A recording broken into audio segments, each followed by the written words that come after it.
विषाणु हमारे जीवन में कोई नई चीज नहीं है।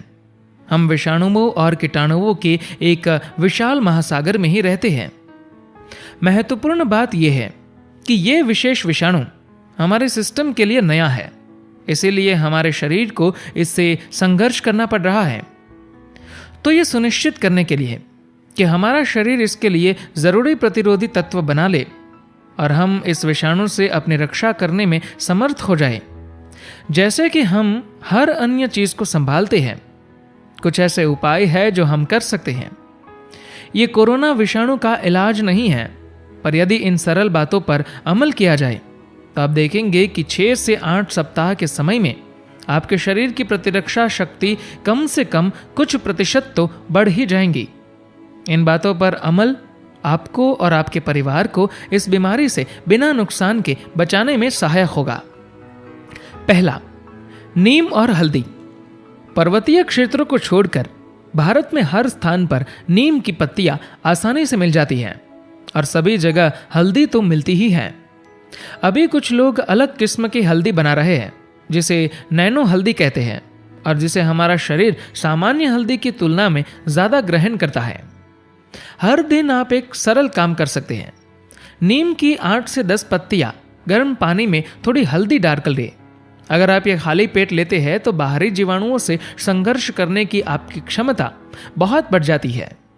ये तुरंत ही काम नहीं करने लगेगा, पर 3 से 6 सप्ताह में इसका कुछ असर दिखेगा। ये एक ऐसी चीज है जो व्यक्ति अपने घर में कर सकता है। दक्षिण भारत के अधिकतर घरों में ये किया जाता है, पर शायद देश के अन्य भागों में नहीं, अतः सभी को ये करना चाहिए। दूसरा, जीवालेजियम और कच्चे आम। पारंपरिक चीजें जैसे जीवालेजियम च्यवनप्राश भी शरीर की प्रतिरोध शक्ति को बढ़ाता है। अगर आपके घर में 60 वर्ष से ज्यादा की उम्र के लोग हैं तो उनके लिए यह बेहतर होगा कि वे नियमित रूप से च्यवनप्राश का सेवन करें। अभी तो कच्चे आम के मौसम की शुरुआत भी हो गई है। उनके पकने की प्रतीक्षा मत कीजिए, बल्कि उन्हें कच्चा ही खाइए। ये कोरोना को रोकने के लिए नहीं है, पर यह आपके इम्यून सिस्टम को अधिक मजबूत बनाएगा। तीसरा, शहद और काली मिर्च के साथ आंवला।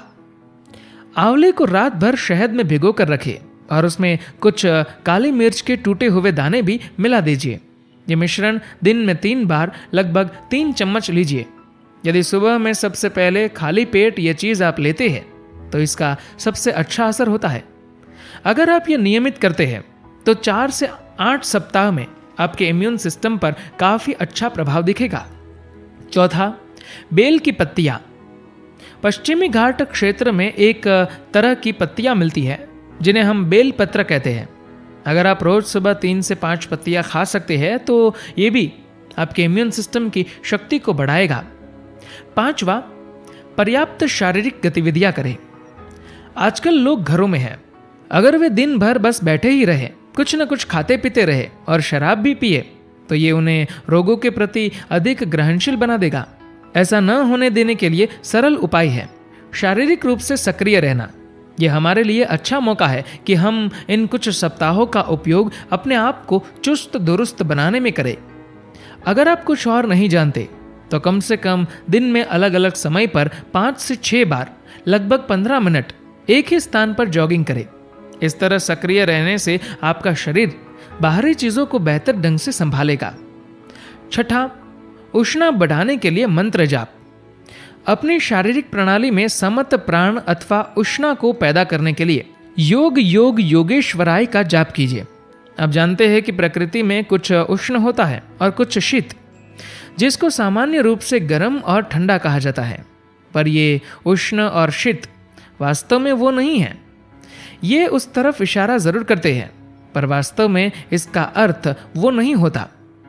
यदि आप शरीर में पर्याप्त समत प्राण पैदा करें जिससे शरीर में उष्णा बढ़े, तो आपकी प्रतिरोधक क्षमता बेहतर काम करती है।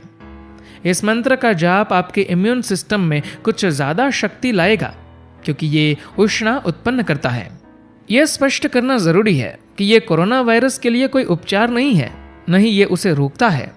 मैंने मंत्र जाप कर लिया है तो अब मैं बाहर जाकर कुछ भी गैर जिम्मेदाराना हरकत कर सकता हूँ? नहीं, ये इस तरह काम नहीं करेगा। ये वो चीज है जिसे आप काफी समय तक करते हैं तभी आपका शारीरिक सिस्टम मजबूत होता है।